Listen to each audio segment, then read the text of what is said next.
Hello જય શ્રી કૃષ્ણ. તો આજે આપણે બનાવીશું જિંજર કેન્ડી, જેને નાના અને મોટા બધા જ લઈ શકે છે. શરદી ખાંસી થઈ હોય તો તમે એક ગોળી ડેઈલી લઈ શકો છો. અને આની રામબાણ ઇલાજ પણ છે શરદી ખાંસી માટે. તો અહીંયા મેં આદુના ટુકડા વોશ કરીને લઈ લીધા હતા, એનું આ રીતે ગ્રાઇન્ડ કરેલી એનો જ્યુસ કાઢી લીધો છે. તો તમે જોઈ શકો છો અહીંયા હાફ બાઉલ જેટલું જિંજરનો જ્યુસ છે. તો હાફ બાઉલ જેટલું આપણે અહીંયા ગોળ બી ઝીણો સમારીને લઈ લઈશું.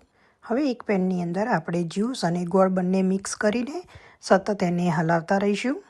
બધી જ પ્રોસેસ આપણે મીડિયમ ગેસ ઉપર કરીશું. હવે એની અંદર 1 ચમચી આપણે હળદર નાખીશું અને આ સ્ટેજ ઉપર આપણે એક બાઉલમાં ઠંડુ પાણી લઈને એમાં થોડા ડ્રોપ નાખીશું અને જોઈ લેવાનું કે જો એ ગોળી આસાનીથી આપણે તૂટી જાય તો આપણે પછી આપણું જે મિશ્રણ છે એ રેડી છે. અને હવે બધું જ આપણે સિલિકોન મોલ્ડમાં કાઢીને એને ફ્રીજમાં મૂકી દઈશું. અને પછી લાસ્ટમાં તમે બધી જ ગોળીઓ કાઢીને એની અંદર સુગર પાવડર યા તો પછી કોર્નફ્લોર નાખીને એને ડ્રાય કરીને એરટાઇટ બરણીમાં આપણે એને સારી રીતે સ્ટોર કરી લઈશું. આ ગોળીઓ તમે 1 મહિના સુધી લઈ શકો છો. આ મારો હું પર્સનલ એક્સપિરિયન્સ શેર કરું છું. શરદી ખાંસીમાં આ બહુ જ ઉપયોગી છે.